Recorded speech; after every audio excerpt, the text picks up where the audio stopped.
Formula जिसको कहते हैं a प्लस बी का होल स्क्वायर। इसका वैल्यू क्या होता है बता सकते हैं? आप लोग तो सब लोग जानते होंगे, मैथमेटिक्स तो इतना तो सब लोग पढ़े हैं। बताइए जरा फॉर्मूला क्या होता है। तो मैं कह सकता हूं कि a प्लस बी का होल स्क्वायर सब लोग को पता है, A square plus B square plus 2ab। आप इसको दो तरीके से सॉल्व कर सकते हैं। पहला, a प्लस बी का होल स्क्वायर को आप ऐसे कर सकते हैं, मैं ये क्यों बताने लगा, थोड़ा सा वेट करिए। जैसे हमने लिखा a plus B into A plus B, यही तो है, यही तो ये चीज है ना, है कि नहीं है ये चीज? इसका मतलब यही है ना बेटा। तो तुम कह सकते हो कि a का सर a में मल्टीप्लाई करेंगे ए स्क्वायर, प्लस a का b में करेंगे तो सर हो जाएगा ए बी, प्लस b का a में करेंगे तो फिर ए बी, और प्लस b का b में करेंगे तो बी स्क्वायर। सर यहां से हमने निकाल दिया कि A square plus B square plus 2 तो ए बी है तो 2ab। कितना आसान है, यानी ये फॉर्मूले का वैल्यू यही होगा, ये तो सबको मालूम है। आसान है ये तरीका। अब सुनिए मजेदार बात, आप सुनिए मजेदार बात क्या होता है, ठीक है? तो इसके लिए हम एक काम करते हैं, यहां पे एक चीज हमने ले लिया,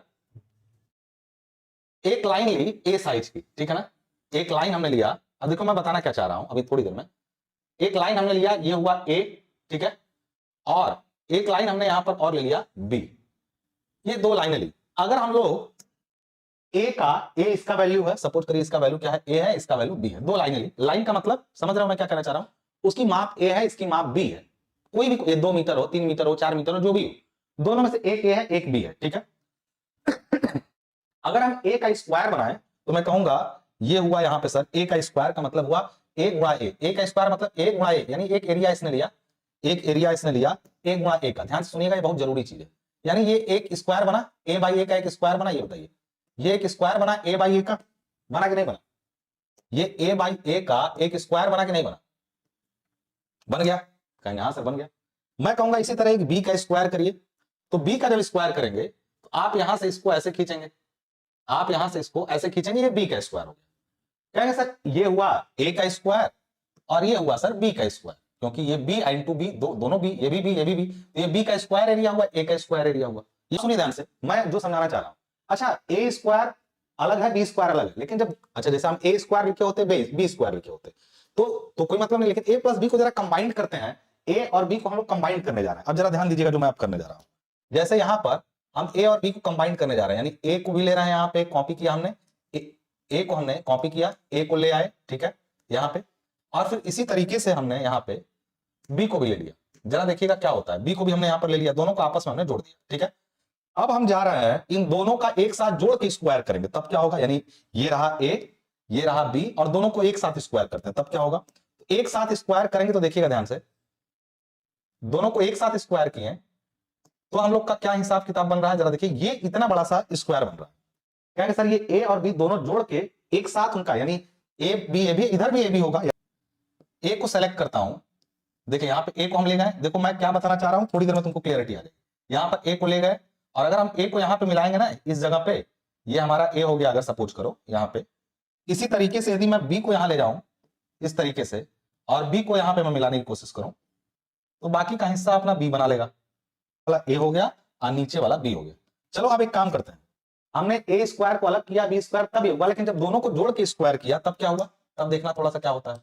ये आ गया ए का एरिया पूरा ले लिया इसने, और ये यहां पर देखना ध्यान से बी का एरिया, बी का एरिया देखो यहां पे, यहां से फिट हो रहा है पूरा, ये यहां पे जुड़ गया। यानी कि एक चीज है कि हमने ए प्लस बी का जब पूरा स्क्वायर बनाया तो ए स्क्वायर बना प्लस बी स्क्वायर बना, लेकिन दो जगहें बच गई। इन दोनों जगहों का नाम बता सकते हो क्या है? तो कहोगे सर ये है यहां से यहां तक बी, और ये यहां से यहां तक ए है, यानी इसका एरिया सर ए इंटू बी है। इसी तरह इसका एरिया देखो, यहां पे बी है और यहां पे है, यानी इसका भी एरिया ए बी है। यानी तुम इसको इस तरह से सॉल्व किए, फिर अभी देख रहे हो कि ए और बी को, ए का स्क्वायर अलग है, बी का स्क्वायर अलग है, लेकिन जब दोनों को जोड़ के एक बड़ा स्क्वायर बनाया गया तो उसका एरिया क्या बना, तो कहेंगे A square plus B square plus 2 A B, और एरिया में मिल गया हमको 2ab। यानी कि जो चीज हम लोग इसको मैथमेटिकली समझे हैं यहाँ पे, ये जो जिस चीज को हमने यहाँ पे मैथमेटिकली समझा, यानी इसको हम लोग कहेंगे मैथमेटिकली समझना इसी चीज को। अच्छा ये बताइए, ये तो गुणा करके आपने निकाला, अच्छा इसी चीज को हम लोग ग्राफिकली भी समझ गए क्या? इसी चीज को हम लोग ग्राफिकली भी समझ गए? बताइए कितने लोगों को ये बात समझ में आई कि हम लोग किसी प्रॉब्लम को मैथ से भी सॉल्व कर सकते हैं, फिर हम लोग उसको ग्राफ से भी सॉल्व कर सकते हैं। ये बात समझ में आया सबको? क्लियर है? कुछ क्लियरिटी आई दिमाग में? इसी तरीके से अब कहेंगे सर जब मैथमेटिकली इतना इजी हो जा रहा था गुणा करके, तो आपको ग्राफ की जरूरत क्यों पड़ गई? समझ में आ रहा मैं क्या कहना चाह रहा हूं? बताता हूं कैसे। चलो मैं तुम्हें एक सवाल देता हूं, जल्दी से बताओ मुझे यहाँ पे क्या, कि ये लाइन है एक यहाँ पे और दूसरी लाइन ठीक इससे 90 डिग्री पे निकली हुई है, ठीक है। अगर ये 3 मीटर है और ये 4 मीटर है, ठीक है, तो तुम बताओ कि इस समय ये लाइन कितनी बड़ी होगी, जल्दी से बता दो तो। 5 मीटर। सबके आंसर आने लगे, बड़े अच्छी बात है। कैसे पता चला बेटा 5 मीटर? सबके जवाब आ गए, बहुत बढ़िया। आपने कहा 5 मीटर, क्यों? आप जानते थे पाइथागोरस थ्योरम आपने लगाया और तुरंत आपने, हाँ बताइए, सबका आंसर 5 मीटर है, वेरी गुड। मैं आपसे एक सवाल पूछता हूं, अब इस डेटा को थोड़ा सा, अच्छा अगर इसको, इसी डेटा को थोड़ा सा मैं चेंज करता हूं और मैं लिखता हूं ये 1.2 मीटर है यहां से, और यहां पे एक और लाइन हमने 90 डिग्री पे खींची, वो हमने लिख दिया इसको कि ये 3.9 मीटर है। अब जरा बताइए कि ये कितना होगा, 90 डिग्री का एंगल है। अब जरा बताइए कितना होगा,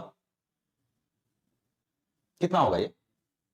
कहेंगे सर ये क्या बदतमीजी है, अब आप हमसे कैलकुलेटर चलवाएंगे, अब हमसे कैलकुलेटर चलवाएंगे। आप जानते हैं इसका स्क्वायर यानी 1.2 का स्क्वायर प्लस 3.9 का स्क्वायर, और इसको अंडर रूट में ले लेंगे तो आंसर आ जाएगा, ये तो सबको मालूम है ना। अब मैं आपसे कह रहा हूं यही काम बिना कैलकुलेटर के करके दिखाइए। पहले तो जो 1.3 आंसर कर रहा है तो बहुत बेकार आंसर है, ये कहां से आ गया है? 1.2 है, ये 3.9 है, तो 1.3 कैसे हो जाएगा? पहले तो ये देखिए आप। मैं आपसे पूछा हूं कि क्या बिना कैलकुलेटर के ये संभव है? इसका तो आप पट से कर दिए हैं, अंडर रूट 3 का स्क्वायर प्लस 4 का स्क्वायर, इसको निकाले तो ये आ गया सर 16 9 25, अंडर रूट 25 बराबर 5। बड़ा आसान था, जरा इसको निकालिए तो, कैलकुलेटर के बिना नहीं निकलेगा।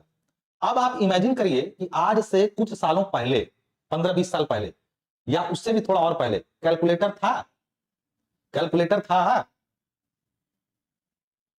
कैलकुलेटर था उस समय? ये बताइए मुझे, जवाब दीजिए, बहुत जरूरी बात है ये, आपको ये चीज समझनी पड़ेगी। यानी कि आपको एक चीज समझ में आया कि जब आज तो फिर भी कैलकुलेटर है तो आप निकाल ले रहे हैं, जब कैलकुलेटर नहीं था आपके पास तो आप इसका वैल्यू कैसे निकालते?